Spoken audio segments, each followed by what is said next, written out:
ask you that the news coming out of DC mostly, and now there is confirmation on the Pakistani side as well, is that Islamabad could be one of those places where these negotiations might lead up to actually. I want to know what actually were the circumstances which made Donald Trump, post that statement on True Life, and in terms of what the implications of that are and whether that will hold or not.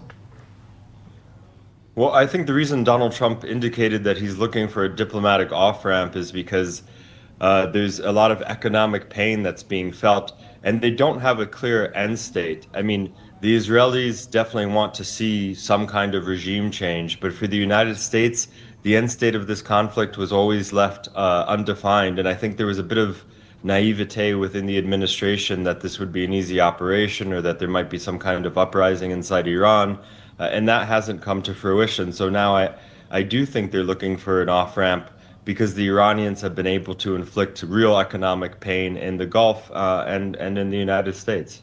But in terms of the United States, what is the internal political scenario? Because we keep on hearing about it in Pakistan from the larger scale on what the global perspective is. But what are the internal politics within the United States that are driving these factors? Well, the internal politics, I mean, about the war is that the majority of Americans don't support the war. The latest polling I saw, and I do take polling with a grain of salt, is that only 7% of Americans would support U.S. troops in Iran. Remember that President Trump campaigned about no new wars in the Middle East, and then he launched one. I believe the Trump administration thought they could replicate what they did in Venezuela, and this would be a very easy operation. It hasn't turned out to be that way. Midterms are coming up. So I think President Trump is afraid of essentially losing Congress to the Democrats if he doesn't resolve this conflict soon. But in terms of the implications for the United States also, if you can tell our viewers that what sort of implications, financial, agricultural, economical, even the oil economy, what sort of implications does this war have, and what sort of measures have been taken even before plunging into this war for the protection of all of it? Well, the short answer is I don't think any measures were really taken before the war was launched because I don't think they had long-term planning.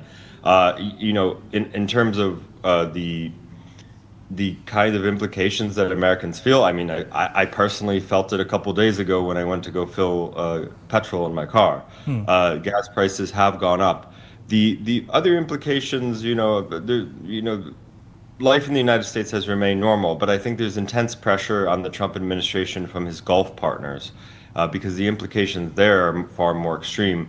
The Gulf countries rely on being transit hubs. That's come to almost a grinding halt. They rely on tourism. They rely on being a safe location for the rich people of the world to park their capital, and all of that has come under threat. So I think actually the greater pressure might be from the Gulf allies, but there is some pressure within the United States, including from President Trump's own conservative partners. And a lot of that has to do with rising gas prices and the fact that there have been U.S. casualties.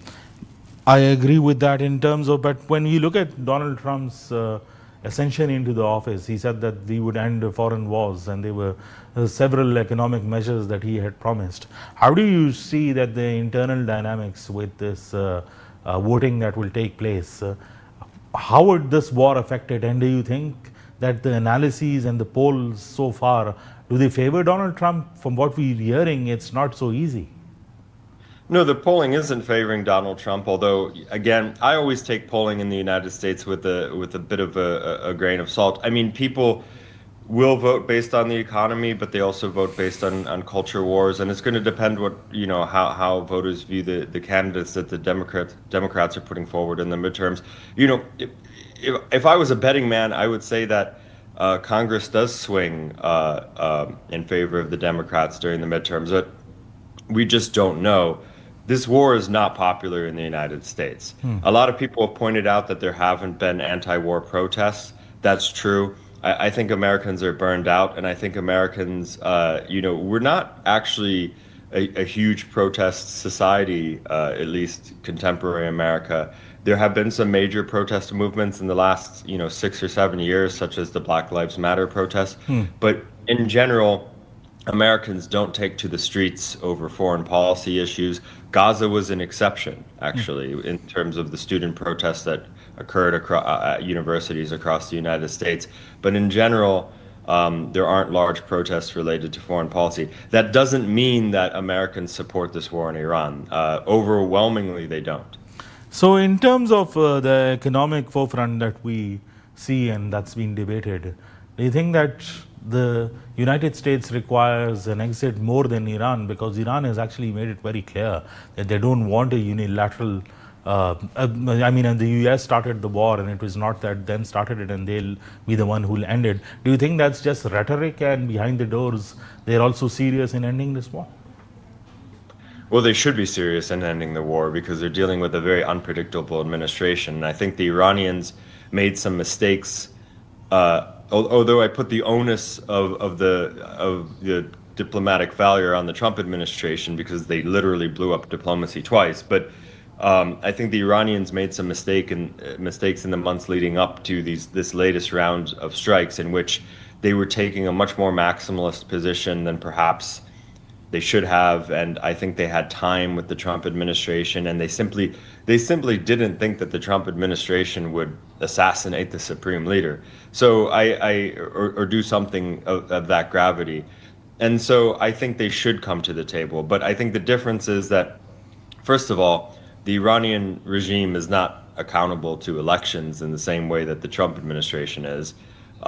Secondly, I think they've consolidated power, and they're perhaps even less afraid of a protest movement than they were before.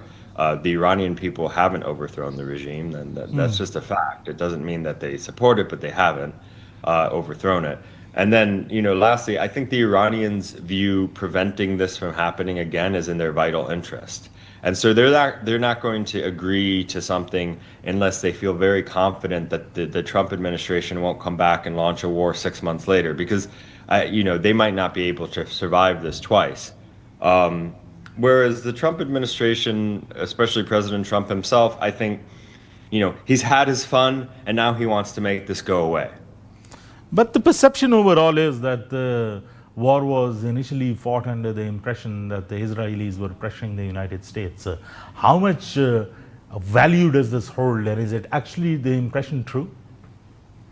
I think the Israelis did pressure the United States, but I think we should be careful not to take agency away from President Trump. I mean, he's the final decision maker. He has said no to the Israelis in the past.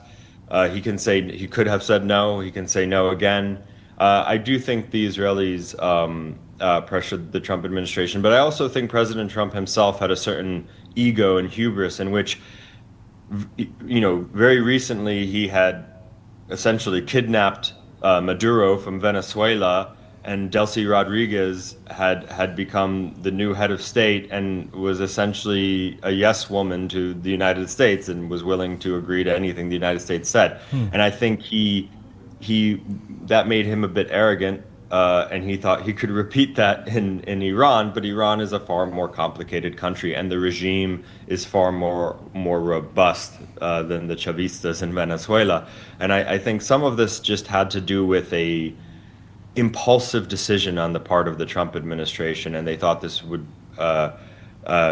be a lot more easy to achieve. I think the Israelis knew that it wouldn't, but they were willing to convince President Trump